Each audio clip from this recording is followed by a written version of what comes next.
Dans les marchés de Conakry, les journées s'enchaînent au rythme habituel. Clients, vendeurs, le décor semble inchangé. Pourtant, une nouvelle forme de commerce avance lentement, portée par la jeunesse et le numérique. Sur Facebook ou WhatsApp, plus de jeunes vendent depuis leur salon. Pas besoin de boutique, un téléphone suffit. Cependant, d'autres ont choisi de combiner les deux. Boutique physique et présence en ligne.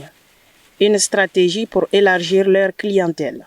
Avec la vente en ligne, on a un champ plus large, et on a plus d'opportunités pour avoir des clients et pouvoir réaliser des bonnes affaires. Contrairement à un marché classique, c'est seulement les clients qui viennent visiter le marché qui peuvent être des clients potentiels pour pouvoir acheter le produit. Donc en ligne, il y a plus de visibilité et plus d'avantages. La première difficulté, c'est au niveau de la connexion. Et ensuite aussi, disons que ce métier-là, c'est un peu nouveau pour les gens ici en Guinée. Quand on les propose des articles en ligne, disons la majeure partie, les gens pensent que au fait, c'est de l'arnaque, Dans les marchés traditionnels, les commerçants que nous avons approchés n'ont pas voulu témoigner à visage découvert. Mais hors caméra, leur position est claire.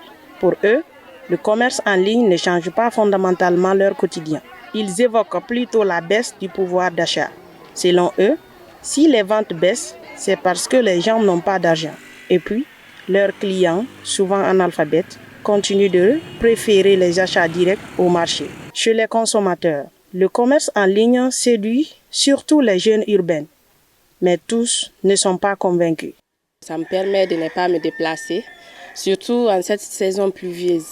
Mais n'oublions pas qu'il y a aussi des risques parce qu'on peut voir un article, tu commandes et puis c'est pas ça. Surtout, il y a d'autres articles, tu commandes et puis tu vois, c'est déjà porté ou bien c'est gâté.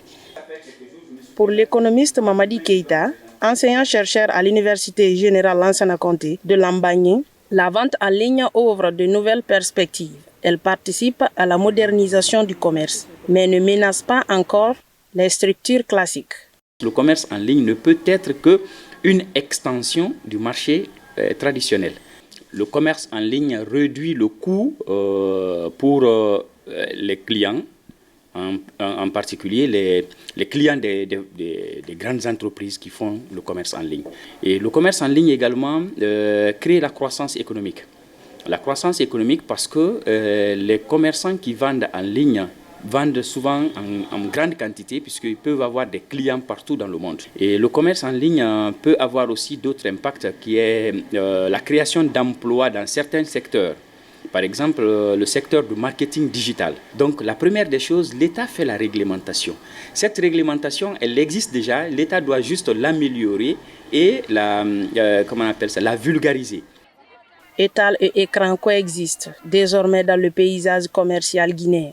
Pour l'instant, la tradition se fait et c'est moins la technologie que la pauvreté qui pèse sur les ventes. Dans ce contexte, le défi n'est pas d'opposer la modernité et tradition, mais de permettre à tous les commerçants, petits ou grands, de trouver leur place dans l'économie numérique.